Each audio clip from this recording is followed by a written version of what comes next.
Hello प्यारे बच्चों, कैसे हो सभी? आई होप सभी बहुत अच्छे से होंगे और अपनी हॉलीडे भी इंजॉय कर रहे होंगे, साथ में अपने काम को भी बहुत अच्छे से यूटिलाइज कर रहे होंगे। अब पिछली बार लॉकडाउन हुआ था तो उसके बाद पता क्या होता है कि जब स्कूल ओपन हुए थे 9 to 12 के लिए, तो मैंने 9th और 10th के मेरी क्लास होती थी। मैंने उन स्टूडेंट्स से पूछा कि आप लोगों ने जो इतना लंबा टाइम पीरियड था आपका, आपने क्या किया उसमें, क्या सीखा? तो मैं बच्चों के आंसर देख के इतना सरप्राइज थी कि मैं आप इमेजिन नहीं कर सकते। मैंने पहले स्टार्ट किया कि मैं बताती हूँ आप लोगों को कि मैं बहुत सारी बुक्स पढ़ना चाहती थी और मेरे पास वहाँ पर तब एम्पल टाइम था, तो मैं जितना चाहती थी बुक्स रीड कर सकती थी, सिलेबस से रिलेटेड भी और जो और दूसरी चीज़ें होती हैं नॉवेल्स वगैरह, या फिर जैसे हमें विवेकानंदा जी के बारे में पढ़ना है या कोई और थी ऑथर है बहुत ही अच्छा सा उसके लिए। तो फिर मैंने ऐसे बच्चों से वन बाय वन पूछना स्टार्ट किया कि आपने क्या किया। बहुत अच्छे आंसर उन बच्चों से मुझे मिले। तो मैं यही चाहती हूँ आप भी अपने समय का बहुत अच्छे से यूज़ कीजिए। ये टाइम फिर बाद में नहीं आने वाला। अब आप जितनी भी अपनी हॉबी डेवलप करना चाहते हैं वो डेवलप कर सकते हैं, जो भी आपके इंटरेस्ट हैं वो पूरे कर सकते हो।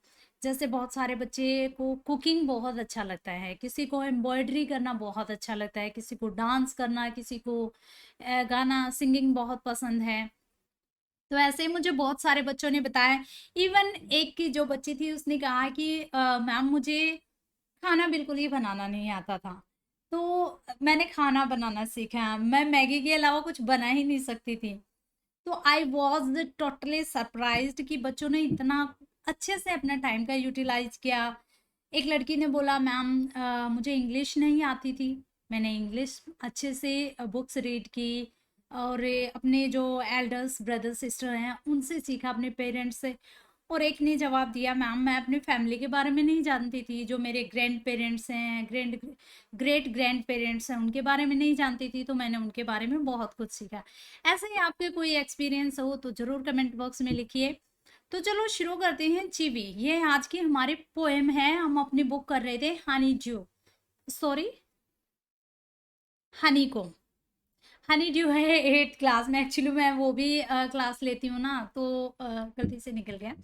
हम कर रहे थे अपनी बुक इंग्लिश की हनी कॉम, और उसमें हम पोएम और चैप्टर कर चुके हैं। आज हम एक और पोएम कर रहे हैं जो है चीवी। तो आपने देखा होगा जो आपके एल्डर्स होते हैं, जो ग्रोन अप्स होते हैं, जो आपके पेरेंट्स हैं या आपके एल्डर ब्रदर सिस्टर हैं या आपके कजन्स हैं, बहुत बार आप लोगों को कहते हैं ये मत करो, ये मत खाओ, यहाँ मत जाओ, ये मत पहनो, ऐसे मत बैठो, ऐसे मत उठो। तो चीवी जो है एक ऐसी ही पोएम है जिसमें बहुत ज़्यादा रिस्ट्रिक्शंस लगाई गई हैं बच्चों पर। तो चीवी क्या होता है, बार बार मना करना, बार बार किसी चीज़ के लिए रोकना टोकना। इवन आपकी पूर्णिमा मैम भी मुझे बोलती है कि मैं बहुत ज़्यादा उनको रोकती टोकती हूँ क्योंकि मैं बड़ी हूँ उनसे। वो आप लोगों को भी कंप्लेंट करती होंगी। तो चलो स्टार्ट करते हैं। चिवी, चिवी का मतलब क्या होता है, बार बार किसी चीज़ को कहना, बार बार कहना किसी चीज़ के लिए, मतलब नहीं ऐसे नहीं करना, ऐसे नहीं करना है, ऐसे किसी को छूना नहीं, अपने फेस पे बार बार हाथ मत रखो, इस तरीके से ही। तो चिवी का हो गया बार बार कहना, बार बार प्रहार करना, आक्रमण करना है। तो स्टार्ट करते हैं। Ask yourself as well as your partner, do you like to be always told what to do और नॉट टू डू। आप अपने आप से पूछिए या अपने पार्टनर से पूछिए। पार्टनर को और आपके बहन भाई हो सकते हैं, अगर स्कूल जा रहे हो तो आपके फ्रेंड्स और क्लासमेट्स हो सकते हैं, उनसे पूछ सकते हो क्या आपने हमेशा ये कहते हुए सुना है ये मत करो, ये करो, यहाँ मत जाओ, इस तरीके से। Do grown ups do this. जो हमारे ग्रोन अप्स थे, ग्रोन अप्स कौन होते हैं, जो हमसे थोड़े से बड़े हैं, ओल्डर देन अस।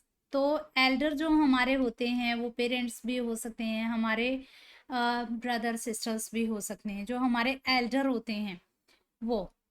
तो ग्रोन अप्स जो होते हैं वो हमेशा ऐसे ही कहते हैं इन योर एक्सपीरियंस। तो अपने एक्सपीरियंस बताइए हमें कि आपको घर में कौन आपको ऑर्डर देता है, कौन आपको मैनेज करता है कि ये नहीं करना, अभी टीवी नहीं देखना, अभी कार्टून नहीं चलाने, अभी आपको खाना खाना है। अभी आपको नहाना है तो ये सारी चीजें आपको जो जो कहता है आप बता सकते हैं। When Michael was 5 year old, ये बहुत ही सुंदर सी पोएम है, चिवे, रिटन बाय माइकल रोजेन। तो यहाँ पर जो पोएट हैं माइकल माइकल रोजेन, तो वो एक तरह से अपना ही एक्सपीरियंस शेयर कर रहे हैं। When Michael was 5 years old, his mother took him to a nearby school for admission. जब माइकल 5 साल का था तो उसकी मदर उसको एडमिशन के लिए स्कूल में लेकर गई। देखो बहुत ही छोटा है, 5 साल का। The teacher asked, what does your mother call you at home? अब टीचर ने पूछा आपकी मम्मा आपको घर पर क्या बुलाती है बच्चे? Michael don't, came the confident reply. Michael don't, अब वो कह रहा माइकल ऐसा मत करना। माइकल बिल्कुल चुप रहा, कुछ नहीं बोला। फिर केम द कॉन्फिडेंट रिप्लाई, उसके बाद उसने बताया कि क्या बुलाती है। अब यहाँ पे थोड़ा सा नोट दिया, to chivvy is to nag, to continuously urge someone to do something. तो चिवी क्या है? किसी को बार बार ये कहना। अर्ज का मतलब होता है विविश कर देना, कि मजबूर कर देना कि आपको बस बोलना ही है, आपको नहीं कहना, इस तरीके से। तो बार बार जो रिपीटेशन होती है कि नहीं नहीं ऐसे नहीं करो, ऐसे नहीं करो, वैसे नहीं करो, इस तरीके से, तो जो आपको बार बार बोला जाता है वही होता है chivvy. Often in an annoying way, annoying क्या होता है? थोड़ा इरिटेटिंग वे में। According to the dictionary, dictionary के अनुसार चीवी का मतलब होता है कि कंटिन्यूअसली, रिपीटेडली आपको वो चीज बोलते रहना, और एक अनोइंग वे में, कि आपको बहुत बिल्कुल पसंद नहीं आता। जैसे आप एकदम से बाहर से खेल कर आते हो और मम्मी आते ही कहती हैं कि शूज उतारो, हैंड वॉश करो, इस तरीके से, और आपको बिल्कुल नहीं लगता, क्योंकि आपको लगता है कि बस जल्दी से बाहर से खेल कर आए हैं और आते ही खाने पर टूट पड़ो, हमें बहुत ज्यादा भूख लगी हो। तो नैग का मतलब हो गया एक तरह से तंग करना। नैग होता है तंग करना, दुखी कर देना। तो ये चीवी जो है कि एक तरह से रिपीटेडली कोई आपको वो काम करने के लिए मना कर रहा है तो आप भी एक तरह से इरिटेट हो जाते हो। तो start this poem. Grown ups से things like speak up, don't talk with your mouth full, don't stare, don't point, don't pick your nose. अब जो ग्रोन अप्स हैं, जो हमारे एल्डर हैं, वो क्या करते हैं? हमें अक्सर इस तरीके से कहते हैं, बोलते हैं, स्पीकअप, कि बोलो, चुप मत बैठो। अगर आपसे कोई क्वेश्चन पूछा है, अगर आपसे आपका नाम पूछा है, आप खाने में क्या पसंद कर रहे हो, ये सब पूछा है, तो बोलो, चुप मत बैठो, इस तरीके से speak up. Don't talk with your mouth full, और तब मत बोलो, बात मत करो जब आप के मुंह में खाना हो। जब कुछ खा रहे हो तो खाते वक्त बात नहीं करनी चाहिए, डोंट टॉक। तो एक तरह से वो मना कर रहे हैं। डोंट स्टेयर, कि ऐसे मत देखो, ऐसे मत घूरो। स्टेयर का मतलब होता है घूरना, किसी चीज को बार बार एक ध्यान लगाकर उसको देखना। तो ये कहते हैं आंखें खराब हो जाएगी, इतनी गहराई से उसको मत देखो, एकदम नजर वहीं पे फोकस्ड है, तो ऐसे घूरो मत। डोंट पॉइंट, कि पॉइंट करके बात मत करो, यानी जब हम बात कर रहे हो ना, कई बार बताते हैं उसने ऐसा किया, तो जो फिंगर पॉइंट करते हैं तो ये उसके लिए बोला जा रहा है कि पॉइंट करके बात मत करो, कि फिंगर पॉइंट मत करो। डोंट पिक योर नोज, अपने नोज में उंगली मत डालो, अपने नोज को फिंगर से टच मत करो। सिट अप, बैठ जाओ। से प्लीज, अब ये जैसे हमारे भाई बहन से हमें कुछ काम निकलवाना हो, अपना होमवर्क करवाना है, पेन या पेंसिल मंगानी, या कोई ग्लास ऑफ वाटर मंगवाना हो, या अपने लिए कोई टी बनवानी, तो पता है हम क्या कहते हैं? हमारे जो बड़े होते हैं, पहले प्लीज बोलो तब ये काम करेंगे। तो यहाँ पे भी ऐसे ही कह रहे हैं कि प्लीज कहना सीखिए। से प्लीज, अगर आपको किसी से कुछ काम लेना है, कुछ उससे मांगना है, तो रिक्वेस्ट कीजिए, प्लीज बोलिए। से प्लीज, प्लीज कहना सीखिए। लेस नॉइज, शोर मत मचाओ।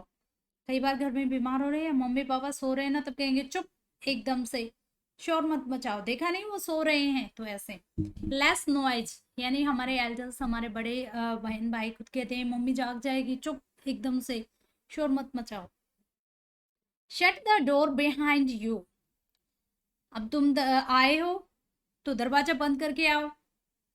तुम्हारे आने के बाद तो कोई नहीं आया, जल्दी से डोर बंद करो। तो ये है कि तुम्हारे बाद कोई नहीं आ रहा, जब भी तुम आ रहे हो खोल के तो दरवाजा अपने पीछे से बंद करके आओ। Don't drag your feet. अब वो ड्रैग है, कई बच्चों के ऐसा आदत होती है ना, पैर घिसरा के चलना, ऐसे थोड़ी साउंड रगड़ वाली वो साउंड करते हुए चलना, तो ड्रैग का मतलब हो गया पैर घिसरा के रगड़ के चलना। तो डोंट, हालांकि ये आदत जो होती है इल मैनर्ड माने जाते हैं, बैड मैनर होते हैं ये, पैर ऐसे पटक के और घिसरा के चलना। तो लेकिन कई बार बहुत सारे बच्चों को मस्ती में करना होता है, तब तो ओके, लेकिन ऐसे ये अच्छी आदत नहीं होती, इसीलिए वो बोल रहे डोंट ड्रैग योर फीट। अपने पैरों को बार बार मत पटको, बार बार ड्रैग मत करो।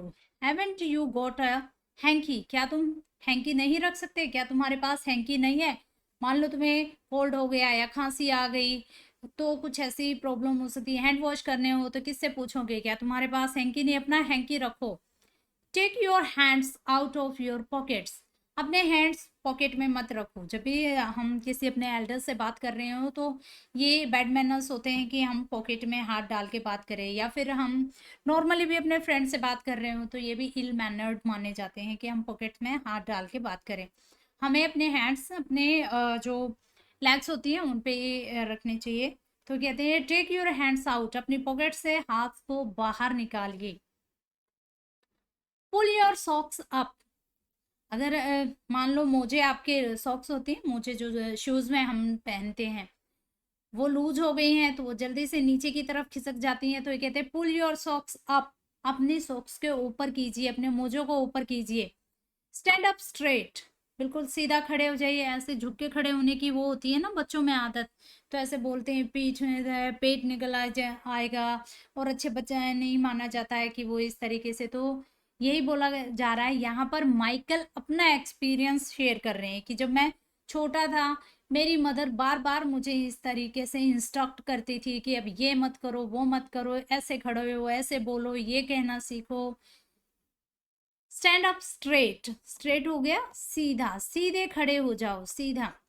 से थैंक यू, थैंक यू कहना सीखो, थैंक यू बोलो। जब भी अगर किसी ने आपकी हेल्प की है, आपको कोई चीज दी है, तो आप उसको थैंक यू बोलोगे। ये बहुत ही गुड मैनर्स में आते हैं।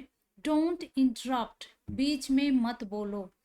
यानी इंटरप्ट का मतलब होता है हस्तक्षेप करना, बीच में बोलना, इंटरवीन करना। हस्तक्षेप करना, दखल देना, दखल देना या दखल अंदाजी करना, दखल देना। No one thinks you are funny, कि बार बार अगर इस तरीके से तुम करोगे तो कोई ये नहीं सोचेगा कि तुम फनी है, ये फन के लिए कर रहे हो, इससे फन शो नहीं होता। One thinks you are funny, no one thinks, कि तो इसीलिए बार बार मत बोलो, जो वो चीजें मत करो जिससे तुम फनी नहीं लगती। Take your elbow off the table, ऐसे बैठते हैं ना बार बार करके, कि टेबल पे ऐसे करके मत बैठो, अपने हैंड्स जो हैं अपने लैप में रखो, अपने लेग्स पे रखो। Take your elbow off the table, तो अपनी एल्बो को, एल्बो होती है हमारी कोहनी, तो इनको वहां से हटाओ, ऐसे बैठो चेयर पे जो ऐसे प्रॉपर बैठते हैं। Can't you make your own mind up about anything, क्या तुम्हें खुद से नहीं पता चल रहा है? ये सारी चीजें तुम्हें करनी चाहिए, बार बार कौन तुम्हें बताएगा, कौन तुम्हें समझाएगा? इसीलिए खुद से सोचो, जज करो कि ये चीज सही है या नहीं।